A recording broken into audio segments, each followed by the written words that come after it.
Bom dia, querido, a paz do Senhor. Meu amado, meu querido, eu quero compartilhar com você mais um texto da Palavra de Deus. Capítulo 18, de 1 Reis, no versículo 21, a Palavra do Senhor diz assim: Então Elias se chegou a todo o povo e disse: Até quando cocheareis entre dois pensamentos? Se o Senhor é Deus, seguiu, e se Baal é Deus, seguiu. Porém o povo lhe não respondeu coisa alguma. Louvado seja o nome do Senhor, meu amado, meu querido. Na vida, nós seguimos um curso, e esse curso é para que a gente alcance a realização dos nossos sonhos.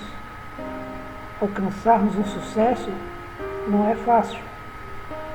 E para que a gente consiga ser bem sucedido na vida, a gente precisa estar decidido. E de maneira nenhuma a gente pode estar dividido. Porque a divisão acaba nos trazendo um retrocesso em vez de um avanço. Nosso Senhor Jesus Cristo, em Mateus 6, 24, ele disse: ninguém pode servir a Deus e a Mamon. Ninguém pode servir a dois senhores, porque há de agradar um e desprezar o outro. Há de amar um e não amar o outro. Louvado seja o nome do Senhor, querido. Nós não podemos estar com o nosso coração dividido. Muitos relacionamentos não progridem, não avançam e nem dão certo por causa da divisão que há dentro do lar.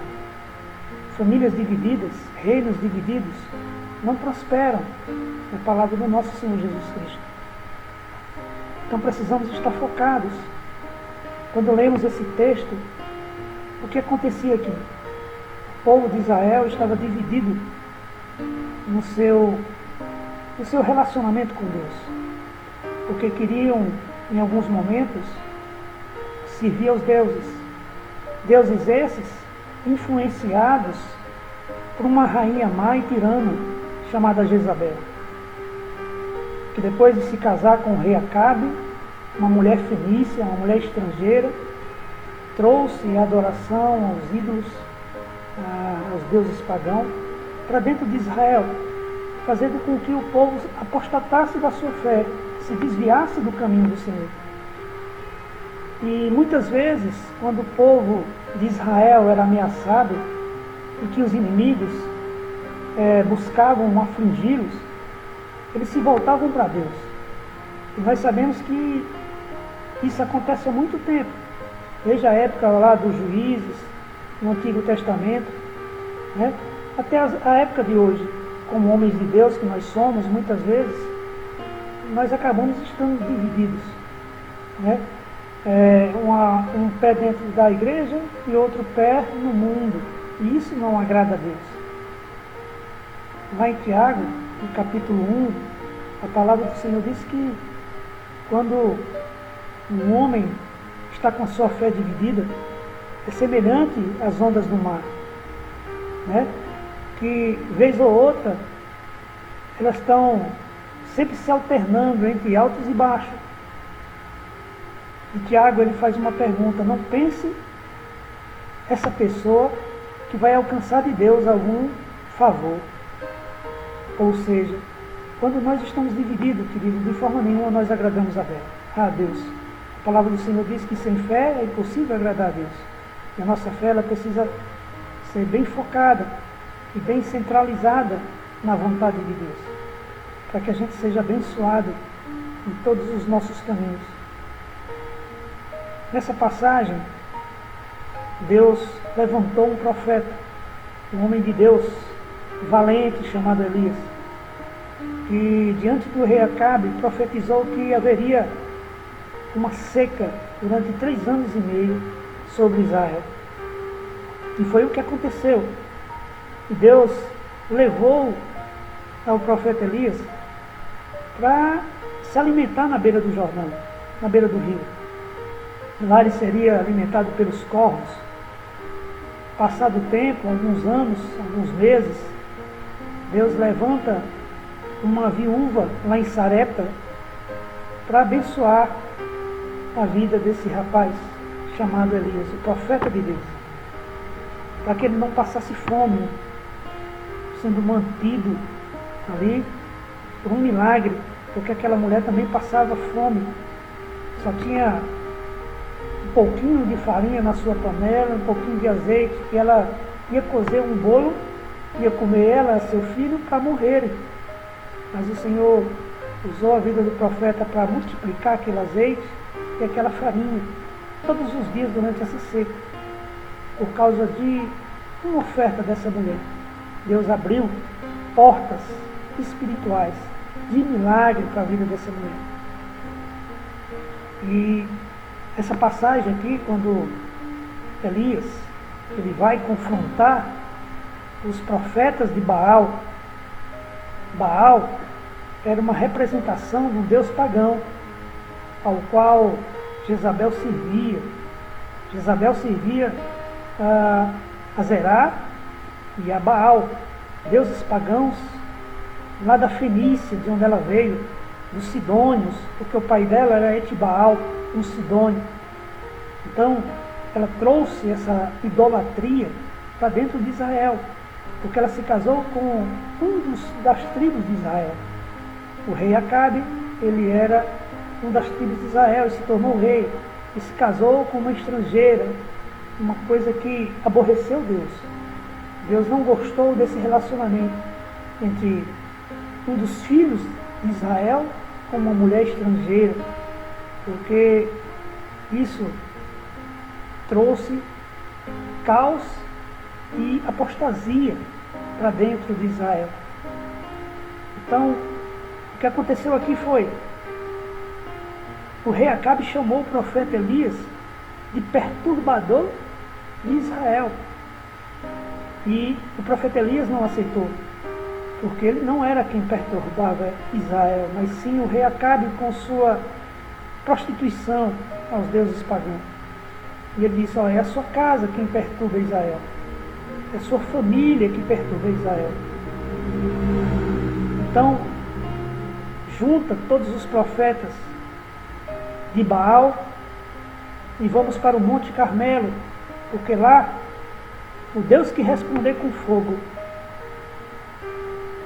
e consumir o holocausto, esse será Deus sobre Israel. E foi o que aconteceu. O profeta Elias subiu ao Carmelo e junto com ele 400 profetas, de Azerá e de Baal. E aí o profeta Elias manda que trouxessem 2 cordeiros, para sacrificarem ali no altar, cada um com seu cordeiro. E aí o profeta Elias pede para que aqueles homens sacrificassem primeiro, colocassem a sua oferta no altar e invocassem o Deus Baal para responder com fogo. E o que aconteceu foi muita gritaria, muitos esperneios, muita cipuada nos lombos, gritavam atrás de Baal para responder com fogo, e Baal não respondeu. O que aconteceu foi, chegou a vez de Elias. Elias restaurou o altar, colocou sobre 12 pedras que simbolizavam as 12 tribos de Israel, colocou lá o holocausto e pediu que o povo ali que estava ali trouxesse 4 cântaros cheios de água para colocar num rego que ele tinha feito ao redor do altar, de mais ou menos uns 3 palmos de profundidade. Eles despejaram esses 4 cântaros na primeira vez dentro desse rego. E aí o profeta Elias pede mais uma e mais outra vez, 3 vezes, de 4 vezes, de 4 cântaros, cheios de água. Um dos maiores sacrifícios para aquele tempo. Por quê? Porque o povo estava passando sede e fome, porque havia seca. E entregar cântaros com água simbolizava um sacrifício enorme para aquela época. Época de estiagem, de seca. Mas o povo obedeceu. E aí o profeta Elias orou para Deus e Deus fez com que o fogo consumisse o holocausto que estava no altar. e beber-se toda a água que estava ao redor do altar. E o poder de Deus se manifestou, o povo olhou, o povo contemplou aquele milagre e se dobrou, se prostrou aos pés do Senhor, invocando o nome do Deus vivo, porque reconheceram que Deus havia sobre Israel. E é o Yahvé, o Deus Todo-Poderoso, e El Shaddai, nosso Senhor de Israel, Deus dos exércitos, respondeu com fogo. O que aconteceu foi os profetas, o povo que adorava os ídolos, saíram correndo e foram mortos a fio de espada.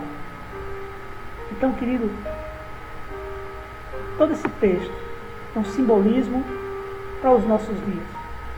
Dias de apostasia, dias onde as pessoas estão com seus corações divididos, dias de pura incredibilidade, falta de fé.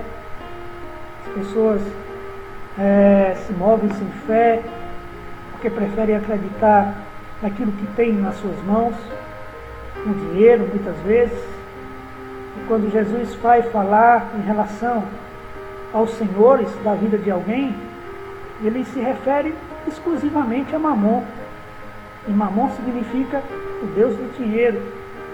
Antes de Jesus falar sobre os dois senhores da vida de alguém, se era Deus ou se era Mamon, ele disse: por que ajuntais tesouros na terra, aonde a traça e a ferrugem consomem? Ajuntai tesouros no céu, aonde nem a traça nem o ferrugem consome, nem os ladrões minam. Ou seja, o que nós devemos fazer na vida é ajuntar tesouros nos céus. E como é que nós ajuntamos tesouros nos céus? Fazendo boas obras, obras de caridade, agir com compaixão, respeitar as pessoas que estão ali próximos a cada um de nós, amar a nossa família. Amém? E isso é fazer obras e ajuntar tesouros nos céus. Não está dividido, ora com o pé no mundo e ora com o pé dentro da igreja, querendo servir a Deus e querendo servir ao mundo ao mesmo tempo. E a palavra do Senhor diz que não amem o mundo nem o que há nele.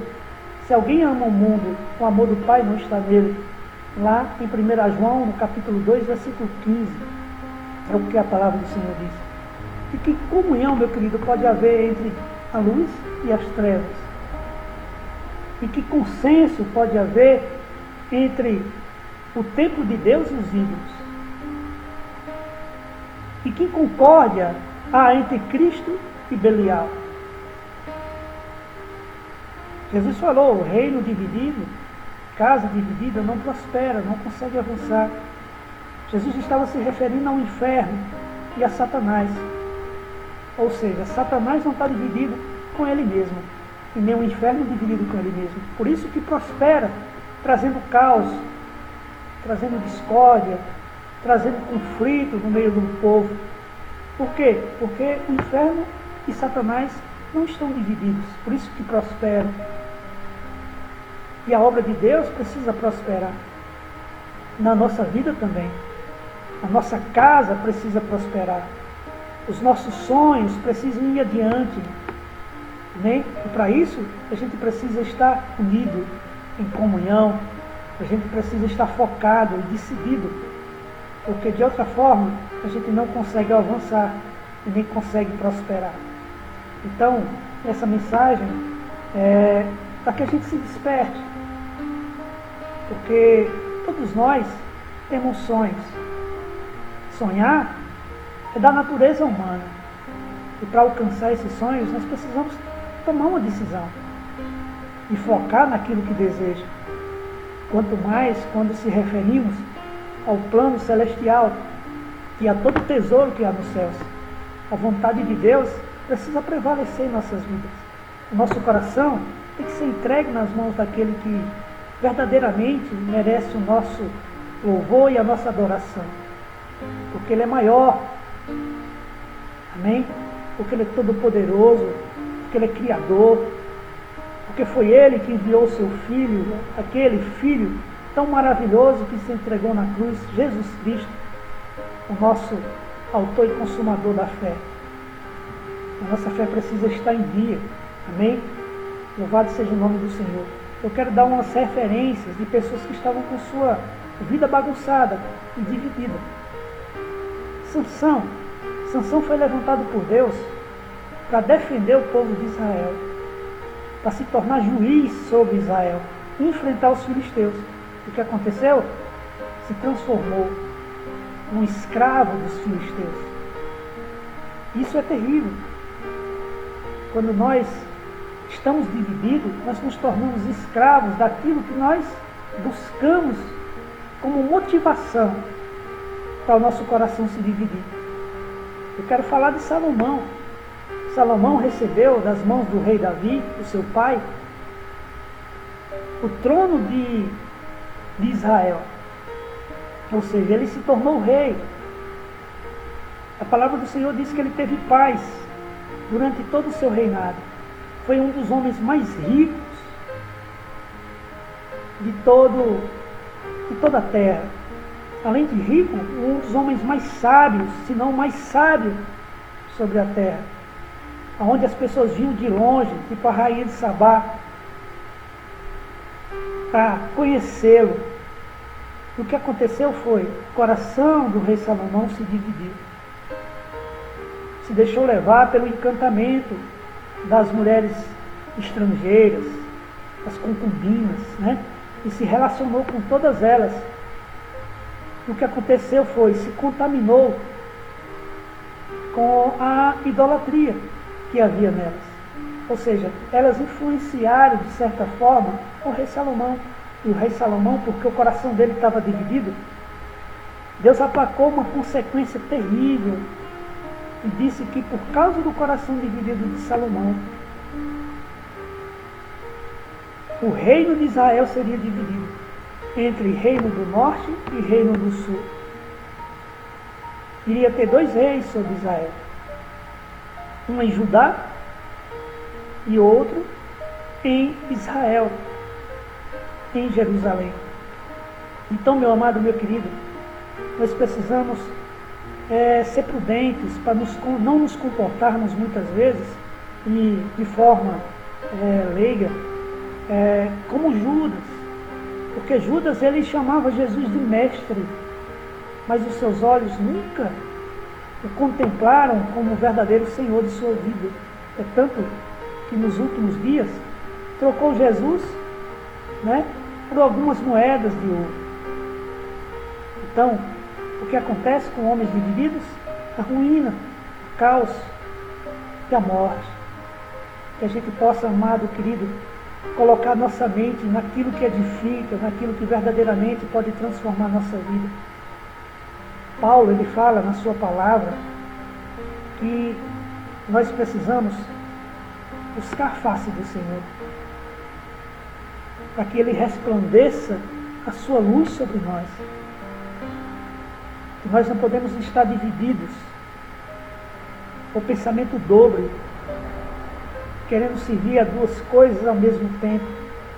Nós podemos ter 2 amigos, nós podemos ter 2 casas, 2 carros, mas a única coisa que a gente não pode ter, querido, é 2 senhores, porque se servir um, vai desprezar o outro.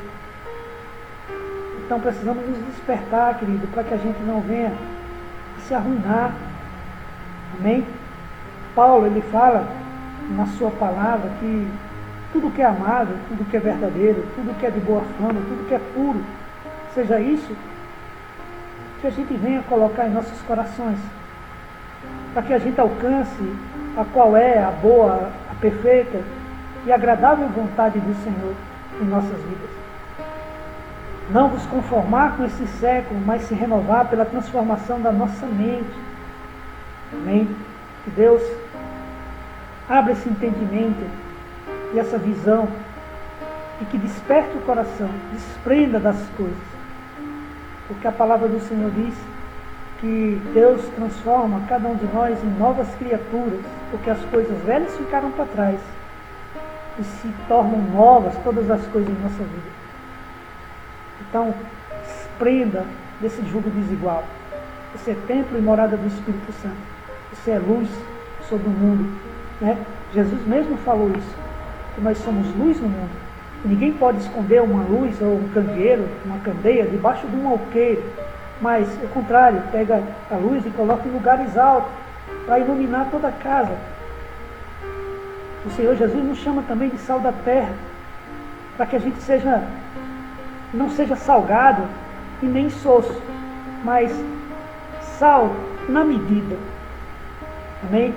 Porque não tem coisa pior, meu amado, do que crente salgado, que perturba a pessoa e quer fazer com que a pessoa se converta a qualquer custo, forçando a pessoa, para ela se converter. Então, crente salgado, em vez de ganhar vidas, vai perder essas vidas e fazer com que as pessoas se distanciem mais do Senhor. Para que isso não aconteça, a gente precisa, querido, estar focado, firmado na rocha, E aqui Jesus ele também faz uma comparação entre aquele que se firma na rocha, e sólido alicerce, daquele que firma a sua casa sobre a areia. Há duas consequências, Aquele que firmou a casa na rocha, pode vir um vento, pode vir a tempestade e a chuva, porque a casa está firmada bem em cima de uma rocha, não vai cair. Mas em comparação àquela outra que foi colocada em cima de uma areia, quando vier a chuva, a tempestade, os ventos, vão fazer com que aquela casa seja abalada e venha a cair. E a palavra do Senhor diz que grande vai ser essa queda. Para que não aconteça isso, a gente precisa estar firme, com os nossos olhos voltados ao Senhor, firmemente no alvo. Quem se lembra de Pedro? Pedro estava dividido, Dividido naquele momento em que ele caminhava pelas águas. Ele começou a acreditar mais nas ondas e nas tempestades, por isso afundou. Se os seus olhos estivessem firmes e direcionados para Jesus, quando Jesus disse vem, e ele começou a andar sobre as águas, ele ia conseguir alcançar o seu objetivo, que era segurar nas mãos do Senhor sem afundar. Mas infelizmente, o que nós ouvimos e vimos, o que nós lemos através da palavra é que ele começou a sentir as bordoadas ali da ventania e das ondas, e perdeu seus olhos do foco que era Jesus Cristo, e por isso afundou. Mas aqui mostra ainda mais o cuidado de Deus em relação à nossa vida, porque enquanto nós estivermos aqui, muitas vezes a gente é atacado de todos os lados, e isso vai fazer com que a nossa fé muitas vezes seja provada.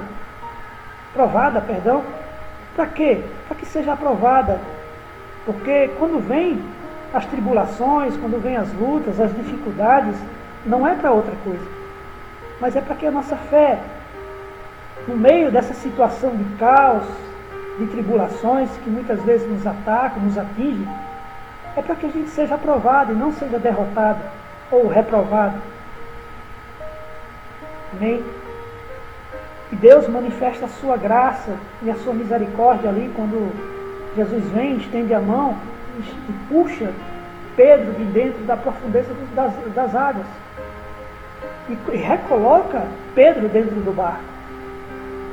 Isso não é outra coisa.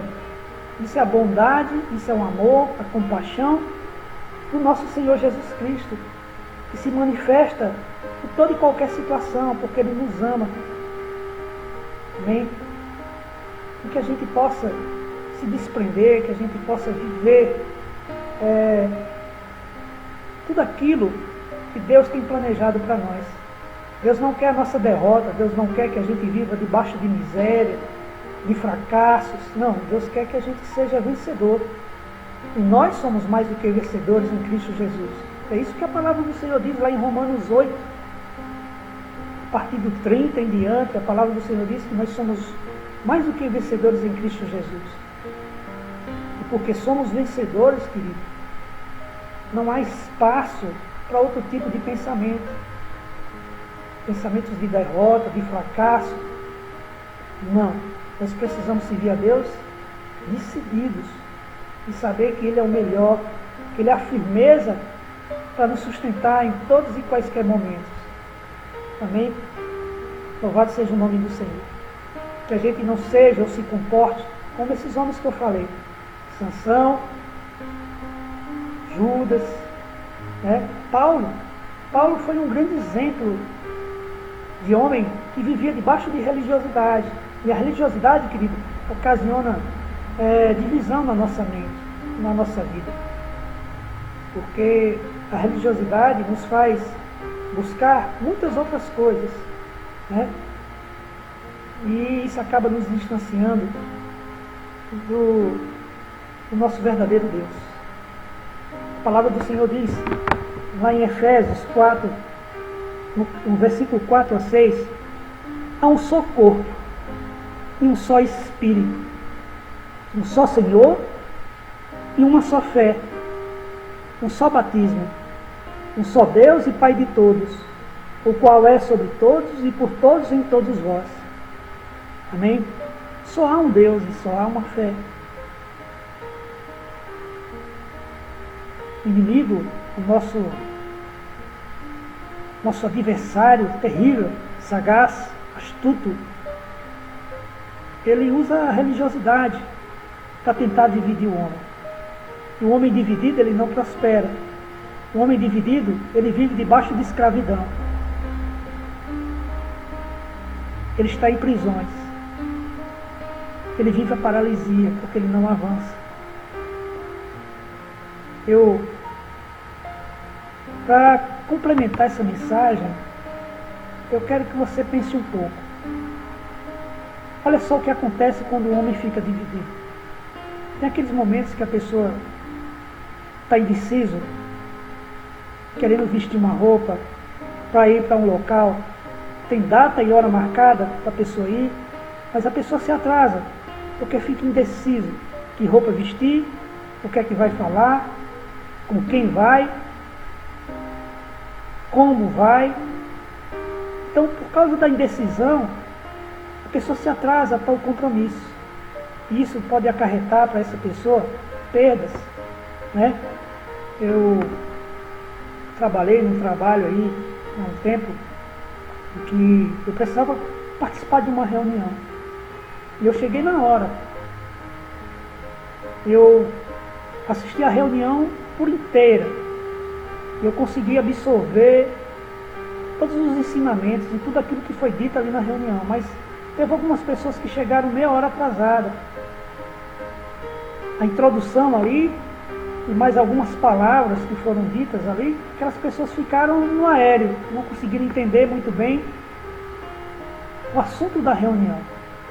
E aí no final da reunião essas pessoas vieram perguntar a outras pessoas o que é que tinha sido falado ali naquela reunião. E isso é terrível. Isso é uma coisa simples, né? Imagina uma coisa mais que não seja tão simples assim, mas uma coisa que vai fazer verdadeiramente um diferencial na nossa vida, né? Uma entrevista de emprego. Se você chegar atrasado, querido, você vai perder o trabalho. Quem se lembra daquela parábola lá das 10 virgens, né? Das 5 virgens prudentes e as 5 virgens nécias, 5 delas, as loucas, chegaram atrasadas e encontraram as portas fechadas. E ainda bateram na porta querendo que Jesus abrisse a porta. E Jesus disse, não conheço vocês. Quem são vocês? Então, para que isso não aconteça e a gente perca a bênção, porque a pessoa dividida vai perder a bênção, com certeza, para que isso não aconteça, a gente precisa estar decidido, né? A gente não pode ter dúvida em nosso coração, mas agir com coragem, com ousadia, mais decidido, né? No plano daquilo que a gente mais deseja, a gente precisa ser decidido, para que possa prosperar, para que possa avançar e alcançar os objetivos da nossa vida. As outras virgens prudentes estavam lá com o seu azeite completinho, iluminando o caminho onde iam andar para o encontro do noivo. E chegaram na hora certa, a porta se abriu e elas entraram para o noivado. Mas as outras, infelizmente, por causa da imprudência e da negligência, por causa da demora, por causa do coração dividido, né? Aos cuidados da preparação daquela lamparina sem azeite, acabaram encontrando as portas fechadas. Isso para ela foi a derrota. Isso também pode ser a derrota para aqueles descuidados, para aqueles que são negligentes, que não dão atenção e o devido valor às coisas de Deus.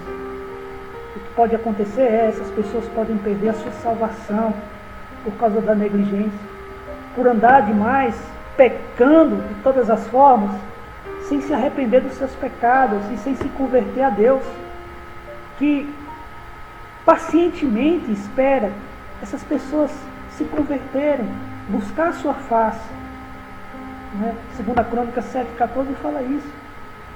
Se o meu povo, que se chama pelo meu nome, se humilhar, se arrepender dos seus pecados, se converter dos meus caminhos, dos maus caminhos, e buscar minha face, eu, Pai, ouvirei dos céus, perdoarei seus pecados e sararei a sua terra. Ou seja, o que Deus quer é perdoar, para que a gente possa ser chamado de filho. Querido, nós não podemos ter dois senhores. Ou servimos o capiroto, o inimigo, a Satanás, ou servimos a Deus. Não podemos servir ao pecado e querer ser santo ao mesmo tempo. Não existe isso. Coração dividido faz com que a pessoa esteja em cima do muro. Eu vi lá uma ilustração que o muro pertence a Satanás. E é verdade, porque a indecisão, você tem que escolher o lado que você serve. Foi isso que o profeta Elias falou. Se o Senhor é Deus, seguiu. Se Baal é uma referência para ídolos, né? O mundo, ator de novela, é riqueza, carro, porque isso é ídolo. As pessoas chamam de ídolo essas coisas. Ou você serve a Deus ou serve a ídolos. Então, tome uma decisão. Se arrependa dos seus pecados. Buscai ao Senhor enquanto se pode achar. Invocai-o enquanto está perto. É o que diz lá em Isaías. Então, se volte a Deus. Que o Senhor é misericordioso em perdoar. Amém? Que Deus abençoe a cada um que está assistindo esse vídeo. E que o poder dessa palavra possa entrar no seu coração e transformar de forma verdadeira a sua vida. A palavra do Senhor diz que a vontade de Deus, querido, é que todos sejam salvos e cheguem ao pleno conhecimento da verdade. Esse é o desejo de Deus. Sábio é aquele que busca enquanto é tempo, que não negligencia o chamado de Deus. Imprudente é aquele que quer aproveitar os momentos da vida buscando o que é vaidade. Infelizmente, eu, como servo de Deus, sei que vaidade passa, mas a palavra que está sobre a minha vida permanecerá. Amém? E vai ser o divisor de águas para que eu seja, em nome de Jesus, salvo. E é isso que eu desejo para todos vocês. Amém? Querido, divisão, busca de ídolos, isso, viver a religiosidade, isso não salva.